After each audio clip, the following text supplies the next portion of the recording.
I would admire this person kung talagang he did everything with due process. Diba? But you know, like, technically, if we talk about the case or you know, like, we review what happened, what transpired during yung ginawa sa kanya with KOJC and lahat, it's nothing. Wala. He's only handpicked there by the administration because he's an attack dog. That's it.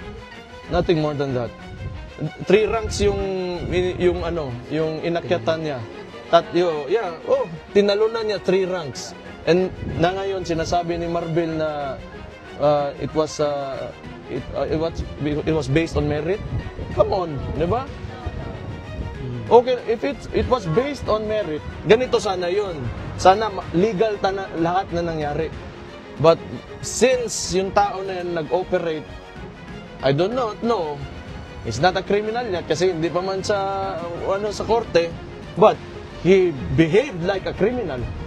So, bigay na yan sa kanya, PNP niya. Okay lang. Okay lang, Mayor. No one is impressed. Yes, thank you, Mayor.